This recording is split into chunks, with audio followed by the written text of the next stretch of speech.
Hi boys and girls, welcome back. I am Lawful Evo, and today we're going to be talking about Yatagarasu Attack on Cataclysm. Yatagarasu is a 2D fighting game made by the original creators of King of Fighters as a spiritual successor to Street Fighter Third Strike, so that's kind of a conundrum in itself.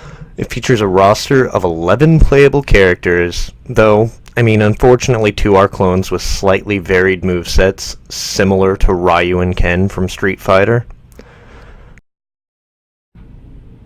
Once you've selected your character from the roster, you also get to choose an announcer, or hype man if you will, from the available list. This list includes fighting game professionals as well as all the in-game characters, who throughout your match will provide commentary and or hype based on your performance. As far as gameplay goes, it feels very much like Street Fighter Third Strike, albeit with a minor change.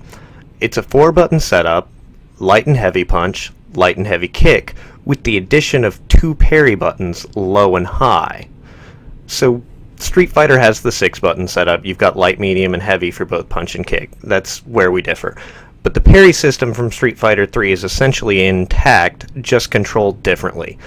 This may either help or impede your parrying. Personally, it was easier for me to low parry this way, because pressing down at the exact moment of impact always kind of threw off what I was doing in Street Fighter 3.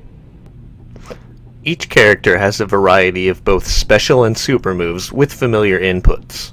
When you choose your character, you also choose a super move, though this doesn't lock you out of your other super like most fighting games do. You're merely choosing which super gets a stat boost.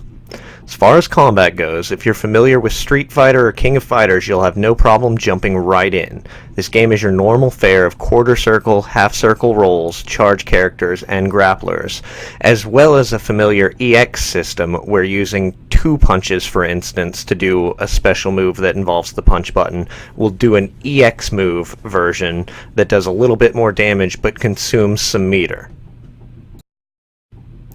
Though this game is currently PC exclusive, a planned port of early version of this game, unfortunately that has less characters, is planned for the PS4, Xbox One, and PlayStation Vita, though we'll see if it ever materializes. The planned port is called Legend of Raven. The game has everything you would expect out of a fighting game, including 2 versions of arcade mode, one with your chosen character's story, and one with a general story of the game that features a set roster you have to fight through, training mode, and online play. All in all, it's a well-polished fighter, reminiscent of an earlier time.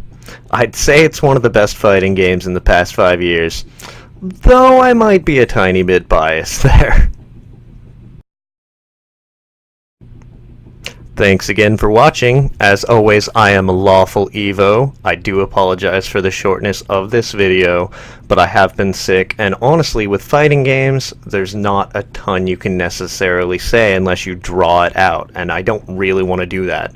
I don't want to fill a 10-minute video just so you have more to watch by throwing in bullshit terminology, explaining a million things, when chances are, if you're watching this, you've already played a decent selection of fighting games and more than likely have played a Street Fighter game.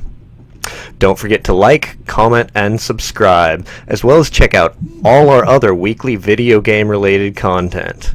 Thanks again, guys.